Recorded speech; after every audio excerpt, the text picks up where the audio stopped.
making that transition from club promoter to an event promoter, people essentially say, okay, well look, how do I do that? How can I get to a point where I can get Ticketmaster to sell my tickets? You know, I see it happen all the time. I see it, but you know, how do I do that? If you have any inspiring words of wisdom or something like that for somebody that's, you know, looking to get into promotions? I mean, just handle your business. I mean, planning is the key. Planning was the key for me and my partner. You know, we basically set out a blueprint and we followed it. You know, there was nothing, opportunity came our way that could have deterred us from our original plan, but we said, you know what, we're going to stay focused and follow our plan.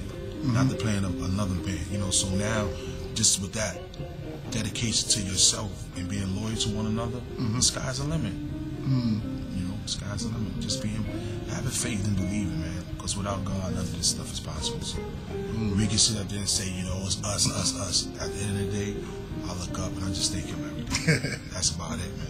Indeed, because I know those that may be aspiring to reach this level and to do projects and things like this on this level of this magnitude. I mean, okay, trying to attain a venue is one thing, you know, attaining the venue is one thing, and then that seems multifaceted enough for somebody that's trying to grasp the nuts and bolts of trying to do that. But then accessing the artists and that sort of thing, you know what I'm saying? So for some people that may not necessarily know, did y'all have a background in that? Did y'all have any hookups, you know, connections with that? It's sort of like, you know, they say good credit, bad credit.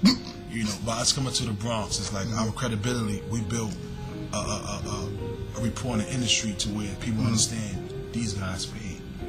There's never been an artist that did a show for us that didn't get paid. So it's like having good credit. So now when you go to the next artist, you talk about from doing a comedy show with Willie Williams with a whole bunch of comedians, going into doing Tyrese the previous project being a reference. Leo, so it's like, as you can see, we're climbing the ladder, and then just the silly deals like Patti LaBelle, an icon in the industry.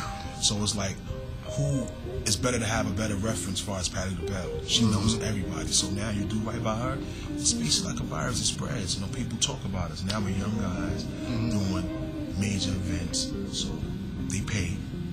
That's first and foremost, you know, good credit. So at the end of the day, that's how we did it. You know, we didn't burn any bridges, and we do right. We have great relations with radio, cable TV. You know, the power plays in the business, man. I mean, that's basically it, man. Just do right by people. Don't cut no throats. Don't try to underhand on one. And that's basically how we did it.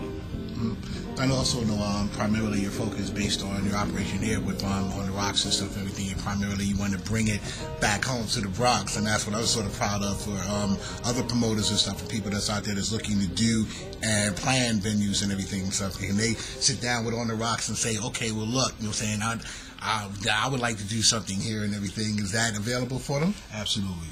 One thing I can definitely guarantee you guys, like, I'm not a person with a big ego. I never forget where I come from. Unfortunately, that could be a gift and a curse at the same time. As long as people are about their business, they can sit down and have a conversation with us. I mean, you can call the Paradise Theater, 718-220-1015. Speak to our event coordinator, Mr. Ellis Nobles.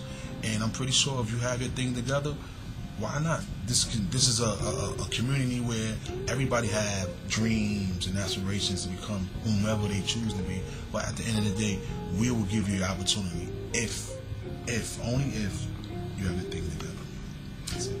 And I'm proud of that because of the fact that, I mean, being an ex-club head to even try to ascend to be a promoter and everything, I'm very proud of the fact that you wanted to establish the dynamic of staying home base and having to entertain people here in the Bronx. You don't have to go downtown. I know it's like, well, a lot of people don't want to get dressed and get on the subway or catch a cab or catch a ride with friends and go down into the city for entertainment. Once upon a time, we had other venues and stuff like the old Savoy Manor and that sort of thing, with places where you can go and be entertained, and you don't have to go down to Midtown and worry about how I'm going to get home.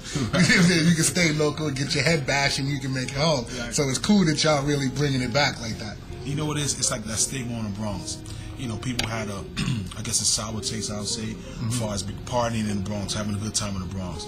The shows that we brung in the past, when you see the crowd that comes out, people are like, wow, I didn't even know these people live in the Bronx. It's like people dress up, you know, the older people, younger audience. And fortunately, no fights, no breakout. People know how to behave themselves in a manner to where you feel comfortable bringing more shows. So, you know, like, we try to stay away from the hip-hop. Not saying we don't love hip-hop. I was born and raised in it. But, you know, unfortunately, certain genres of music don't work in certain areas. Right. So we know how to cater to our people to bring the best quality shows here where people will feel comfortable coming. So now you can say, you know what, it's not just the Beacon Theater, because as far as ambiance-wise, this building is better than the Beacon. I mean, I'm not being cocky, I'm just speaking the truth. As far as army, I mean, Massacre Garden, I mean, we on the same level, so why not bring the shows here? I mean, we're not just only doing our own shows, we open up doors to promoters as well, you know. So at the end of the day, it's about bringing quality shows where people enjoy, they can talk about it, the word spreads, and now we talk about 20, 30 years later, now this become like an Apollo theater. Exactly, and even more, even having emphasize on that dynamic and everything. You're also giving Bronx natives and everything, and neighbors and stuff, they don't have the opportunity to see marquee status artists and people such as Charlie Wilson from the Gap Band and Patty and Tyrese, you know, and bring people like that and everything. They would have to go through measures and stuff and make elaborate plans to see them. Now it's like, what? They're gonna be around the corner at the Paradise? Well, I'll do that. Yeah, I can make that. I can make that happen. Okay, yeah. Absolutely. Like, you know, one thing you can say, what you see on the Rocks Entertainment, anything that we say we're gonna bring, we bring. If the artists don't show up, we bring a bigger artist. So we have yet to experience that, you know, but just let you guys know, if we say it, it's gonna happen. So that's one thing with the community, because, you know, a lot of areas, they bamboozle the community, they'll false advertise, put people's faces on flyers, and they don't show up. We can assure you, if we say they're gonna be here, they're gonna be here.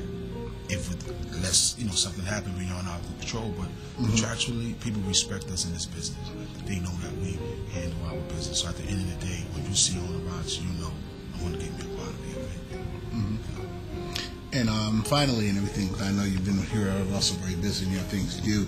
I know for your forthcoming events, other than Uncle Charlie and stuff, we have some other things as well on the bill. Absolutely, we have Uncle Charlie scheduled for October 24th. November, we have this package called the Queens Project with Tamia, Deborah Cox, and Kelly Price. They're doing something for breast cancer awareness. It's going to come here. The date will definitely be in November. We're just still working on the particulars, but it will be in this building in November. I said it. It's correct. Also, we're doing a New Year's thing here. We're working on something with Trey Songz. A lot of it's coming. So, guys, just keep your ears, eyes open. You know, and we will be here for a while. We're not going anywhere. And finally, for a lot of our viewers and those that may not necessarily know how to access On the Rocks Entertainment websites, anything like that. Okay, well, you can visit us at www.ontherocksent.com. Also, you can visit Paradise Theater at paradisetheaterevents.com for all upcoming events on our calendar. All right, finally and stuff, you have any, would you like to instill any wisdom or something like that for these promoters out here and inspiring cats is trying to amass, you know, a project or trying to do something? I would just say this, man, short and sweet. Just stay true to yourself. Keep God first and keep the faith, man. That's it. It's not our plan, it's His plan. So just believe, trust and believe. You don't have to cut throats to get nowhere in life, man. You can just be who you are, and the sky's the limit. That's right. All right, man, let's start. We're here at the Paradise Theater, man, talking to Mr. Derrick Sanders, CEO of On the Rocks Entertainment in Morocco.